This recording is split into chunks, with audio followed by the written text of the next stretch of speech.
Gracias por escuchar este mensaje de Comunidad de Fe Cancún. Si quieres saber más acerca de nuestra iglesia o donar a nuestros ministerios, ingresa a comunidaddefe.com.mx/donativos. Bien, estamos estudiando esta serie que titulamos La vida espiritual y empezamos estudiando el fruto del Espíritu. Es decir, fíjense, lo que aprendimos al principio de esta serie es que la manera en la que tú puedes saber si una persona realmente está viviendo una vida espiritual no es a través de si tiene dones espirituales o si practica muchas disciplinas espirituales, sino si en su carácter se ve el fruto del Espíritu. ¿Okay? El día de hoy vamos a analizar una de las más complicadas características que, como pueden ver en su programa, es la humildad. Miren, yo creo que para este momento ya se dieron cuenta de algo que estas características tienen en común. El mundo ve estas características de una forma y la Biblia las explica de una forma muy diferente. Y como todos nosotros crecimos en el mundo, pues nos cuesta trabajo simplemente cambiar nuestra perspectiva con respecto a ellas y nos cuesta trabajo simplemente vivirlas. Entonces lo que evidentemente tenemos que hacer es desaprender ciertas cosas para poder luego aprenderlas de forma correcta, y otra vez va a ser el caso con la humildad.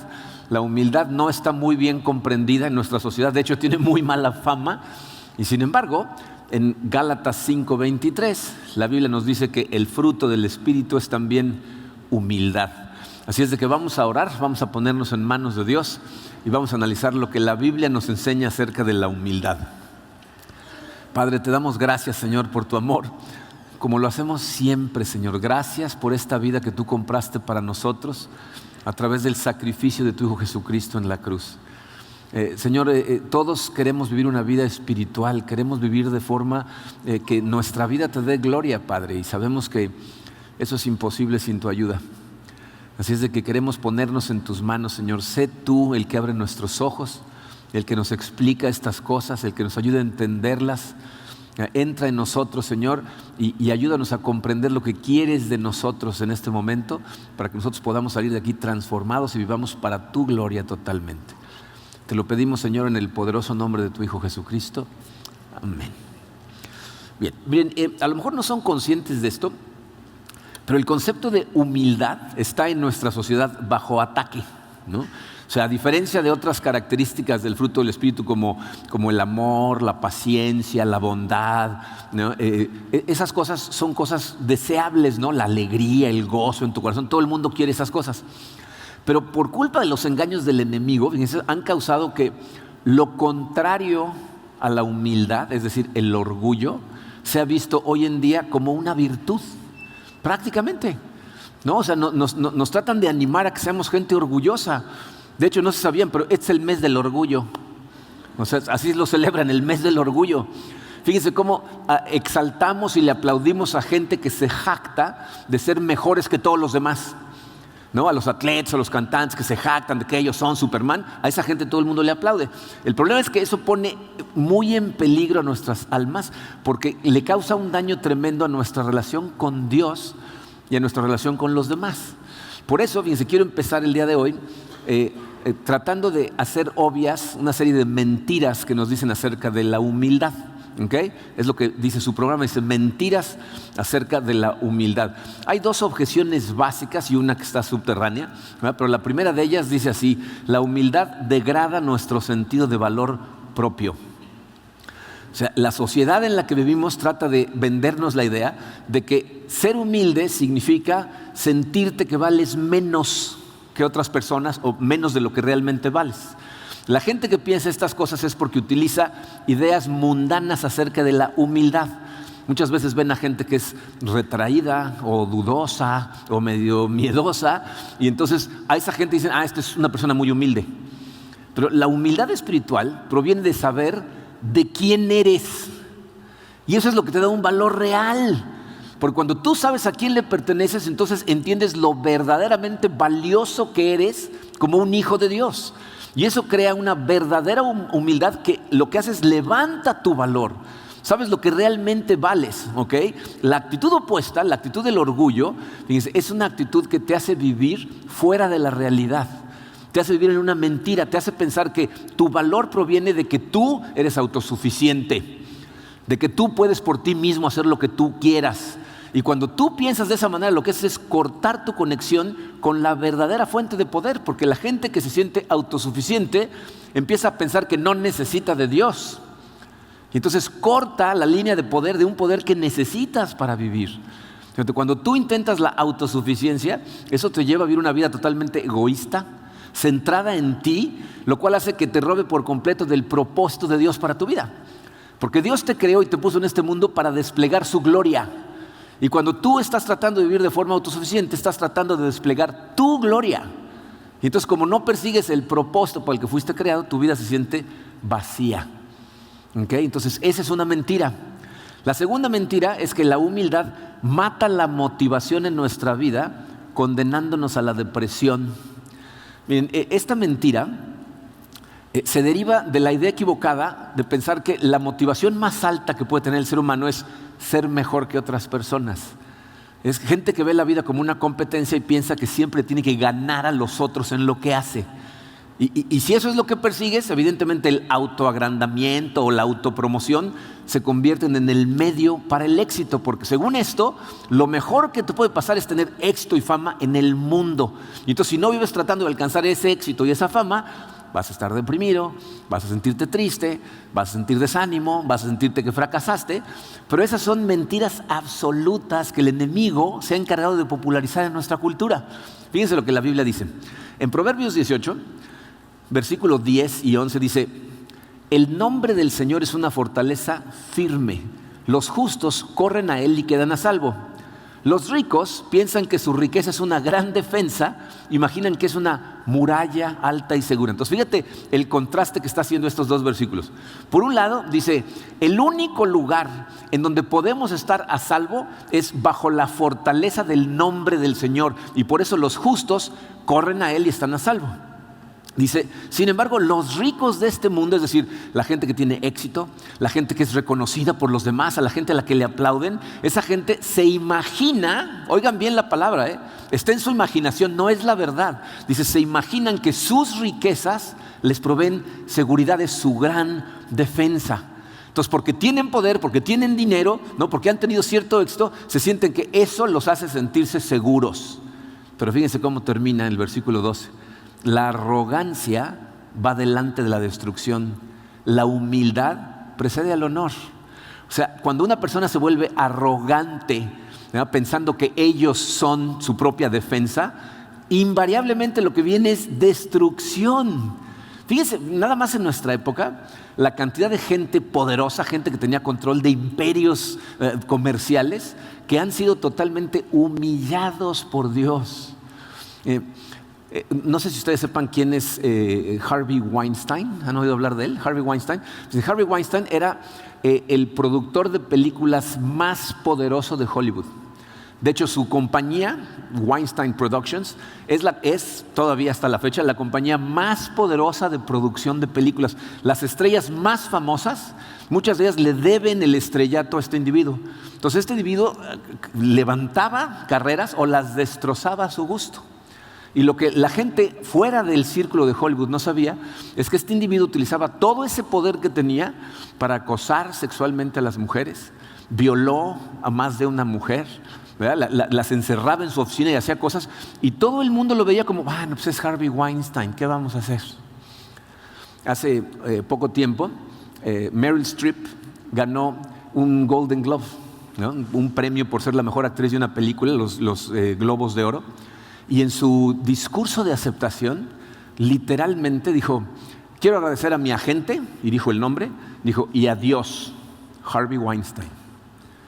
O sea, lo equiparó con Dios, dijo, y a Dios, y lo señaló, Harvey Weinstein. Y Harvey Weinstein se rió y le hizo así. Aceptó el halago de comparación con Dios.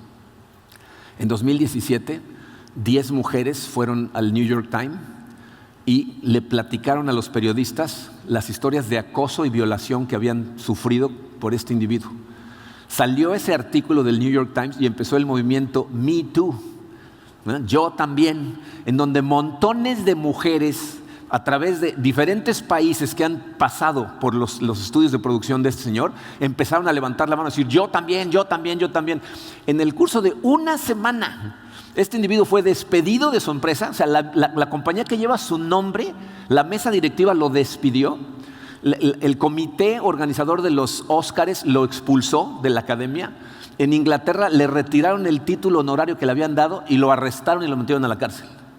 El individuo salió bajo fianza millonaria y está en este momento peleando más de 30 casos de acoso sexual y violación en primer grado, y lo más probable es que pase el resto de su vida en la cárcel, y en este momento no tiene nada. Una semana. La Biblia dice que Dios se opone a los orgullosos, pero dice que exalta a los humildes. Es lo que ese pasaje dice, la humildad precede el honor, pero el honor real, en donde realmente cuenta a los ojos de Dios.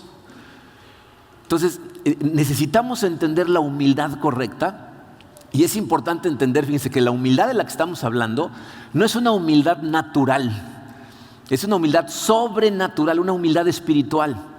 Hay personas que su forma natural de ser es tímida, introvertida, miedosa, y hay veces que a esa gente se le considera humilde, pero ese es un temperamento natural.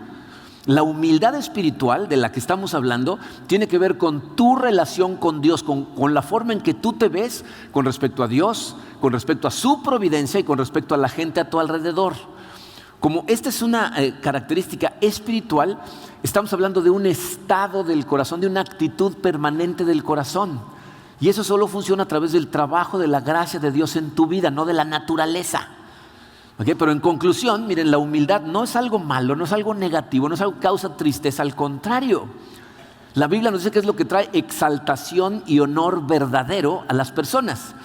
Esas mentiras acerca de la humildad son simplemente parte del esfuerzo del enemigo por atraparte en el mismísimo pecado que lo condenó a él.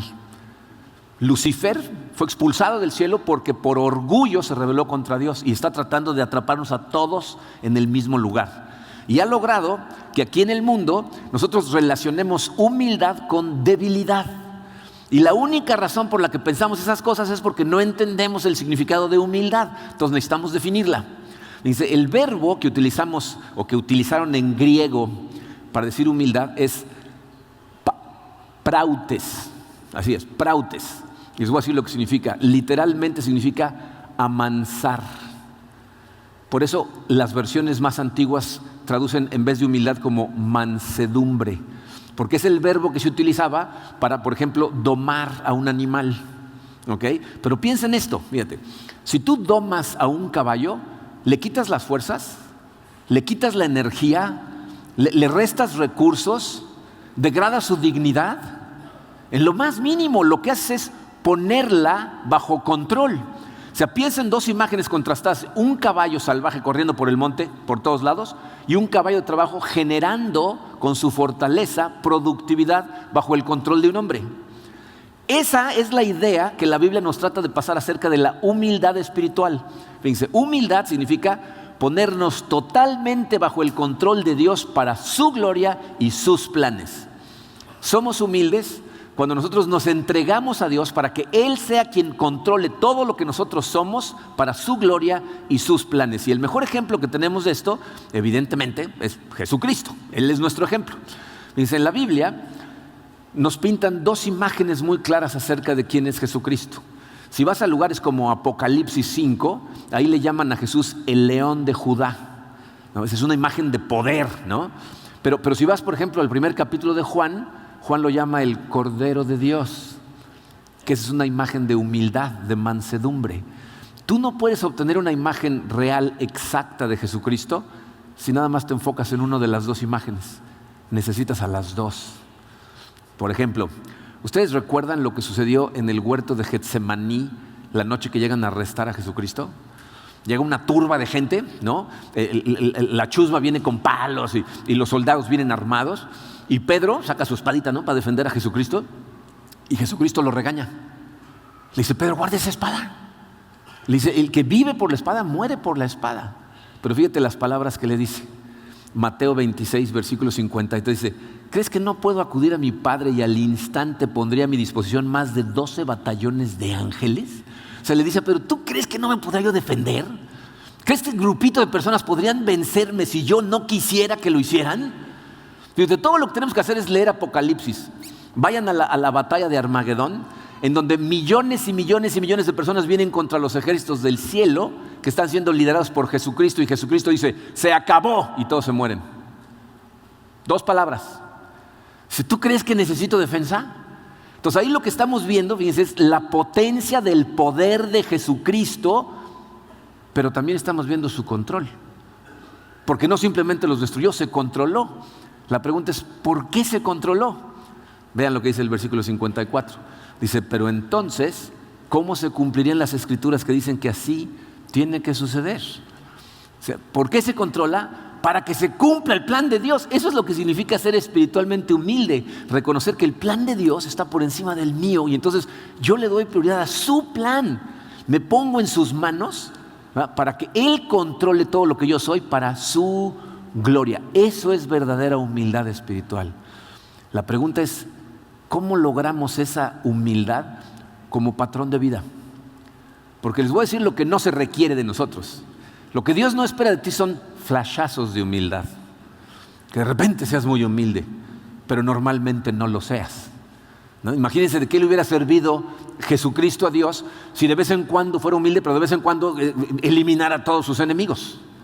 O sea, no le iba a ser de mucho uso, no iba a suceder lo que Dios tenía planeado. Entonces la pregunta es, ¿cómo logramos que la humildad se convierta en el aire que respiramos, que nuestro corazón tenga una actitud humilde de forma permanente?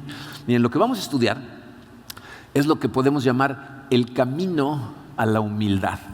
O sea, hay ciertos pasos que nosotros tenemos que dar que van a permitir que el Espíritu Santo produzca este fruto en nosotros. Piensen en el hecho de que nosotros, por ejemplo, no podemos hacer que un árbol produzca fruto. Nosotros podemos hacer todas las circunstancias alrededor para que ese árbol tenga todo lo que necesita para dar fruto, ¿no? Suavizas la tierra, pones semilla, la estás cuidando, la estás regando, la estás abonando, empieza a crecer el árbol, empieza a podarlo y entonces el árbol da fruto. Tú no hiciste más que proveer las circunstancias adecuadas. Bueno, lo mismo pasa con el fruto del Espíritu. Nosotros tenemos que hacer las circunstancias adecuadas para que el Espíritu Santo pueda dar ese fruto en nosotros. Y para eso hace falta seguir ciertos pasos en un camino. Ahora, antes de empezar a ver estos pasos, voy a decir algo que debería de ser evidente, pero para muchas personas no lo es. Este camino está únicamente disponible para la gente que ha creído en Jesucristo, que ha puesto su fe en Cristo. Y no quiere decir que somos exclusivistas, ¿no? Y vamos a decir, ¿tú no crees? Bueno, entonces ya te puedes retirar, esta no es para ti. No se trata de eso. Se trata de que si tú no tienes un corazón redimido que cree en Cristo, no puedes caminar con Él. Todo lo que voy a decir no va a tener sentido para ti hasta que pongas tu fe en Cristo. Pero al final vamos a hablar un poquito más de eso, ¿okay? Entonces, fíjense, estos pasos son 4 pasos y de una vez les digo por adelantado. El día de hoy nada más vamos a poder ver un paso, porque no nos va a dar tiempo, porque el primer paso tiene 4 partes. Entonces, cuando se quede en suspenso, no me vayan a abuchar, ya se los avisé por adelantado, ¿okay? Hoy vamos a ver un paso, ¿okay? Pero este paso tiene 4 partes. Entonces, fíjense, este es el primer paso, número 1 en su programa. Lo primero que tienes que hacer para empezar a caminar hacia la humildad es aceptar la verdad acerca de tu persona en relación con Dios. Tienes que aceptar cuál es la realidad de la posición que tienes tú en relación a Dios. Y estas son cosas que necesitas recordar todos los días, ¿ok? Fíjate, hay 4 partes que necesitas recordar en cuanto a tu relación con Dios, tu posición en cuanto a Dios. Primera de ellas, letra A. Eres una criatura de Dios. Le perteneces a Dios. Tú eres de Él. La mayoría de nosotros sabemos estas cosas, pero se nos olvidan, o por lo menos se nos olvida lo que significa. Te voy a decir lo primero que significa. Tú no eres Dios. Él es Dios. Él te creó a ti, nos hizo a cada uno de los que estamos aquí y por lo tanto somos sus criaturas. Nadie se hizo a sí mismo y por lo tanto tú y yo no podemos asumir ninguna prerrogativa que solo le pertenece a Dios. En el Salmo 24, casi todo el mundo sabe el 23, el 24 es uno de mis favoritos. El versículo 1 dice, del Señor es la tierra y todo lo que hay en ella, el mundo y cuantos lo habitan. ¿Se fijan lo que está diciendo ahí? No nada más en el mundo, es en el universo, pero este versículo dice, todo lo que hay en este planeta, el aire que respiras, la comida que comes, el piso en el que caminas, es de Él. Y todo el que habita este planeta, sea el ser que sea, es de Él. Entonces somos de Él, lo cual significa que Él puede hacer con nosotros lo que le plazca, porque somos suyos. Así como tú haces lo que quieres con tus cosas, Él puede hacer con nosotros lo que Él quiera. Gracias a Dios es bondadoso y amoroso, pero puede hacer con nosotros lo que Él quiera, ¿ok? Tiene derecho, fíjense, a pedirnos que hagamos ciertas cosas y hacernos responsables por si las hacemos o no. Y cada vez que nos ponemos de impertinentes y queremos autodirigirnos, nos estamos poniendo en rebelión contra el creador del universo, contra nuestro creador, incluso contra la razón para la que nos hizo. Porque te hizo para darle gloria a través de cumplir tu propósito. Entonces, cuando tú te pones a autodirigirte tú solo, te estás poniendo en contra del propósito para el que fuiste creado. La humildad proviene de nuestra conciencia de que somos suyos. Tienes que despertar todos los días recordando, soy tuyo. Yo soy tu criatura, te pertenezco. Ahora, es verdad, dice que porque Dios nos hizo a su imagen, tú y yo tenemos dignidad, tenemos cualidades que nos distinguen, que nos hacen únicos, ¿no? Esa es una de las cosas más maravillosas, ¿no? Tú puedes entrar a un lugar como este donde hay cientos de personas o entrar a un estadio donde haya miles de personas y no hay otra persona igual a ti. En la historia del mundo, nunca otra persona igual a ti ha caminado por esta tierra. Eres único. Somos diferentes en imagen, en capacidades, en talentos, en actitudes. Incluso, fíjense, tenemos razones legítimas para sentirnos especiales, porque somos especiales a los ojos de Dios. Pero recibimos todos esos talentos, todos esos dones, con el propósito específico de desplegar la gloria de Dios. Y aunque el pecado de alguna manera ha manchado o menguado esos dones o talentos, sigue siendo verdad que somos criaturas de Dios, ¿verdad? Que estamos puestos aquí para su gloria. Entonces, ser humilde no significa negar que hay cosas grandiosas que tú puedes hacer. De hecho, la grandeza se espera de nosotros, pero para gloria de Dios, porque Él nos diseñó para hacer esas cosas. Ser humilde no significa negar el poder que tienes para hacer esas cosas grandiosas, pero ¿sabes qué sí significa? Aceptar que el poder trabaja a través de ti, no se origina en ti. El poder viene de Dios, ¿ok? Todo es para su gloria. Entonces, el primer mini paso hacia la humildad es recordar todos los días, yo soy de Él, soy una criatura de Dios. La segunda parte, no nada más eres una criatura de Dios, aparte eres una criatura que depende de Dios. Somos totalmente dependientes de Dios. Somos seres débiles, ¿verdad? En Dios vivimos, en Dios nos movemos. Cada cosa que tú necesitas para sostener tu existencia o para hacerla disfrutable proviene de la amorosa mano de Dios. Santiago 1:17 dice, todo lo que es bueno y perfecto es un regalo que desciende a nosotros de parte de Dios nuestro Padre. Todo lo que tú tienes, todo lo que eres, viene de Dios, dependes de Él. Y miren, esto es verdad, lo creas o no, porque gente dice, no, yo no creo esas cosas. ¿Y tú crees que eso cambia la verdad? ¿Dejas de ser de Dios o de depender de Él? Fíjate, el curso entero de tu vida fue determinado por decisiones que se tomaron antes del principio de los tiempos sin consultarte nada. Toda tu vida fue determinada por Dios antes de que nacieras. ¿Cuándo ibas a nacer? O sea, ¿en qué momento de la historia Dios te iba a poner? ¿En dónde te iba a poner? ¿En qué familia? ¿Con qué padres? ¿Con qué hermanos? ¿Con qué circunstancias? O sea, todas las oportunidades que vas a tener para utilizar los recursos que Dios te da fueron planeadas por Dios. Y tienes que entender esto. Esas circunstancias representan la bondad de Dios para ti.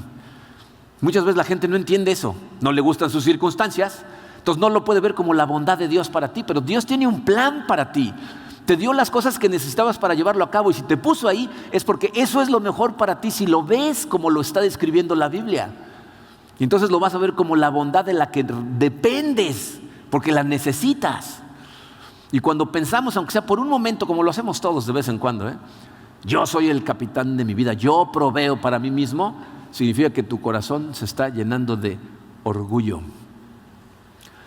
Tú siempre has estado en las manos de Dios. Lo estás en este momento. ¿verdad? Nadie, ¿verdad? Ninguno de nosotros determinamos cuándo nacimos. No hubo mayoría de votos en el cielo. ¿Quién quiere nacer esta semana? No. Él decidió. Nadie decide cuándo se terminan sus días. Se piensan en la cantidad de veces que vemos a gente que está perfectamente sana, ¿verdad? Y de repente, ¡pum!, en 2 semanas ya falleció. Incomprensible, ¿no? O gente que los doctores dicen le queda 1 mes de vida y a los 6 años y 1 mes, ¿no? O sea, siguen porque no tienen control. ¿Quién tiene el control? Dios. De Él dependemos. Tratar de negar estas cosas es vivir en un sueño, en una mentira. No tenemos control. Reconocerlo es empezar a caminar hacia la humildad real. Yo no tengo control ni siquiera de mi vida. Esta semana platicaba con una persona que me hablaba de la ansiedad que le causaba, que cada 5 años quería tener planes para dentro de 5 años. Le digo, pues yo empecé así cuando tenía tu edad. Le digo, pero hoy lo que sé es, la vida es todo menos planeable. El que planea, tú haz todos los planes que quieras, el que va a dirigir tus pasos es Dios. Entonces, eres una criatura de Dios, dependiente de Dios. Y para acabarla de amolar, letra C, eres una criatura pecadora, o sea, rebelde contra Dios. Y miren, si ser de Dios y ser dependientes de Dios te debería hacer humilde, saber que eres un rebelde contra el Rey del universo debería de humillarte todavía más, deberías de tirarte al piso muerto de miedo. Si han leído el Antiguo Testamento, seguramente han leído al profeta Isaías. En el capítulo 6 de Isaías hay una instancia en donde Isaías entra al templo y Dios le abre los ojos espiritualmente para poderlo ver. Entonces, cuando entra Isaías, ve a Dios sentado en su trono, toda su gloria llena el templo, y a sus lados hay 2 ángeles, 2 serafines, dice la Biblia, que tienen 6 alas, y con 2 de esas alas se están tapando la cara a los serafines, pero están repitiendo todo el tiempo: Santo, Santo, Santo es el Señor Todopoderoso. Toda la tierra está llena de su gloria. Pero cuando Isaías le cae el 20 de dónde está y frente a quién está, fíjense lo que grita. Isaías 6, versículo 5.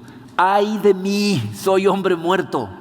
Mis ojos han visto al Rey, el Señor de los ejércitos, aun cuando soy un hombre de labios impuros y habito en medio de un pueblo de labios también impuros. Entonces, fíjense lo que nos está describiendo Isaías. Los ángeles son descritos en la Biblia como estos seres gloriosos que nunca pecan. Están en la presencia del Señor todo el tiempo y no puede haber imperfección en presencia de la perfección de Dios. La razón por la que están ahí es porque no pecan.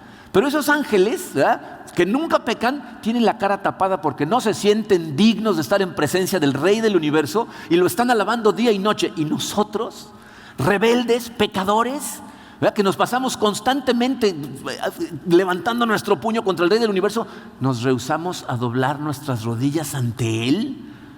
Necesita ser consciente, deberíamos de caer de rodillas, somos sus criaturas, dependemos de Él y aparte nos rebelamos contra Él. Debería de provocar una total humildad. Miren, la Biblia dice que toda rodilla se va a doblar ante Él. Toda lengua va a confesar que Él es el Señor tarde o temprano. Por nuestro propio bien, espero que sea temprano, porque eso provoca la humildad que nos conecta con Él. Porque si es tarde, puede ser demasiado tarde. Entonces necesitamos reconocer, ¿no? Él es el creador de nosotros, dependemos de Él y nos hemos rebelado contra Él. Pero ¿saben cuál es la cuarta parte? Que es una maravilla. Si tú has puesto tu fe en Jesucristo, efectivamente, aparte de ser su criatura y dependiente de Él, eres un pecador, pero ¿sabes también qué eres? Letra D, eres una criatura redimida por Dios. O sea, eres una criatura que ha sido redimida por Dios. La maravillosa realidad para todo el que cree en Cristo es que Dios envió a su Hijo al mundo por criaturas rebeldes, orgullosas, como tú y como yo, que estábamos usurpando su gloria, pero ¿sabes para qué lo envió? Para redimirnos con la sangre de su Hijo, para rescatarnos a ti y a mí de la mujer en la que vivíamos, para liberarnos del orgullo que nos esclaviza. Envió a su Hijo. Efesios 1:7 dice: en Él tenemos la redención por medio de su sangre, el perdón de los pecados según las riquezas de su gracia. O sea, como un regalo gratuito recibimos el perdón de los pecados y lo recibimos a través de su sangre. ¿Puedes entender esto? El orgullo humano no puede sobrevivir a los pies de la cruz de Cristo. O sea, no es posible que tú entiendas lo que Jesucristo hizo por ti y sigas sintiéndote orgullosa de algo.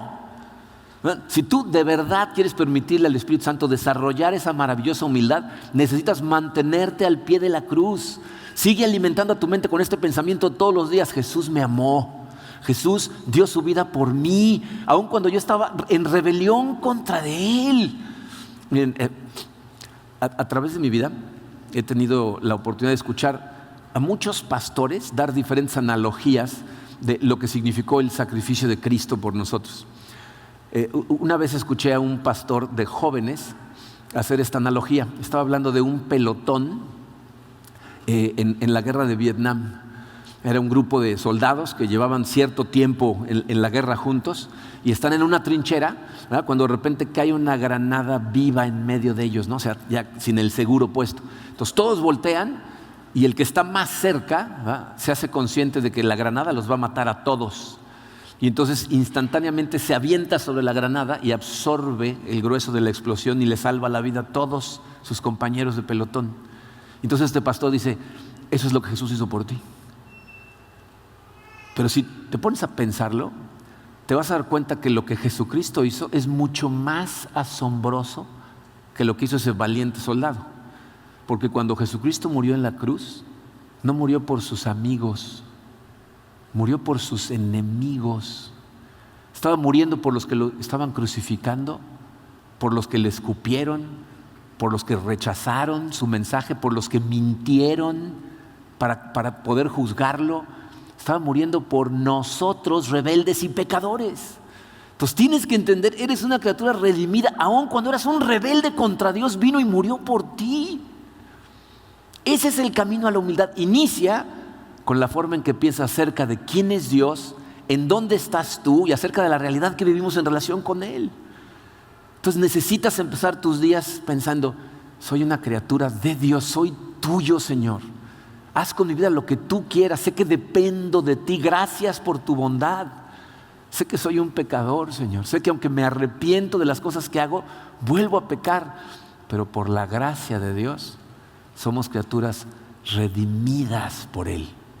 Le debemos nuestra vida, le debemos el perdón de nuestros pecados, le debemos nuestra vida eterna. Y si piensas en estas cosas diariamente, te vas a empezar a acercar a Él.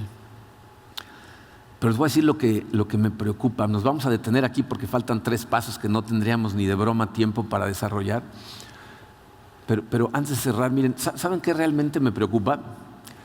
La cantidad de gente con la que tengo oportunidad de interactuar, que nada más en la forma en la que me cuentan las cosas que me cuentan, me doy cuenta que no son conscientes de la posición que tienen ante Dios. ¿De cuántos de nosotros queremos ir a Él exigiendo nuestros derechos como si tuviéramos alguno? ¿Verdad? Levantamos nuestro puño enojados por cosas que Dios sabe que son perfectas para nosotros. No somos conscientes de nuestra posición. Y me preocupa porque sé que hay algunas personas que están en esa situación, que han entregado su corazón a Cristo, y algunos que no lo han hecho. Y es súper preocupante. Si tú no has llegado al punto de caer de rodillas literalmente, decir: Señor, perdóname, no sé qué estaba pensando, no sé cómo he podido estar en rebelión contra ti cuando veo lo que has hecho por mí, la salvación que compraste para mí, la paciencia que me has tenido. Padre, perdóname, por favor, dirige mi vida. Si no has llegado a ese punto, estás en terreno muy peligroso. Y lo que más me gustaría hacer es darte la posibilidad de corregir eso en este momento. Así es de que lo que vamos a hacer es vamos a celebrar todos juntos como familia la cena del Señor y vamos a acercarnos a Dios en oración, humildemente. Así que les voy a pedir a todos que pasen por sus elementos.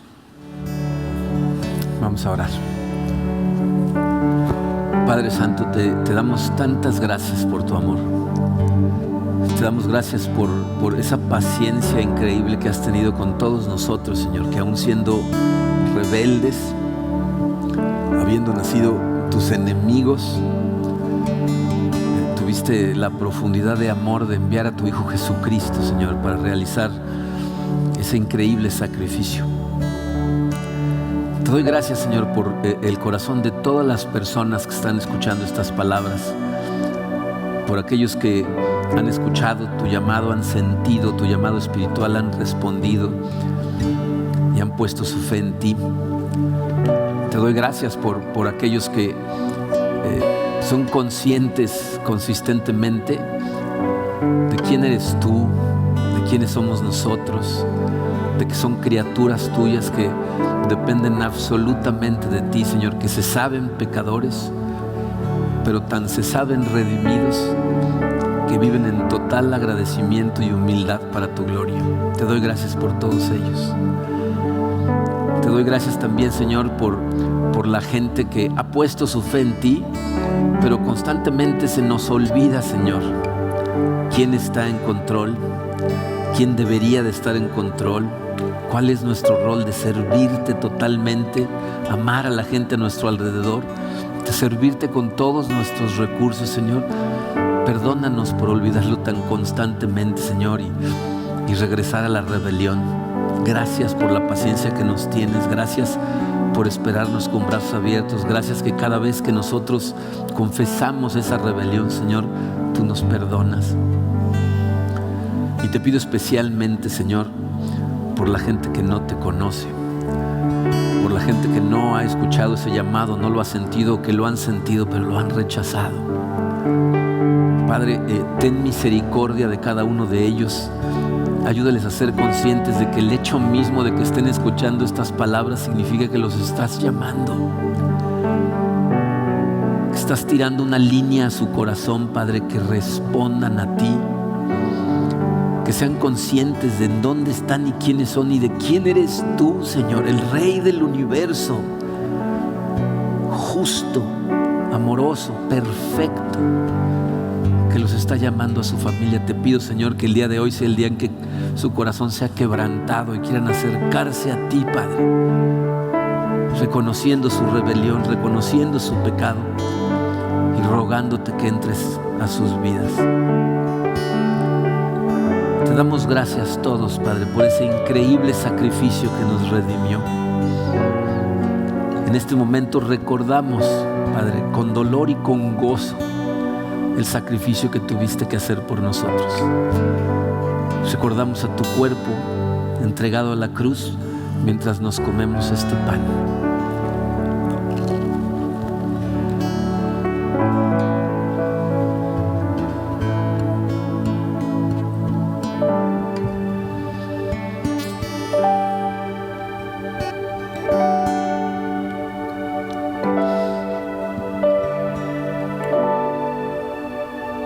Te agradecemos profundamente, Señor, porque sabemos que derramaste tu sangre voluntariamente para el perdón de nuestros pecados y recordamos ese sacrificio mientras nos tomamos el jugo, Señor.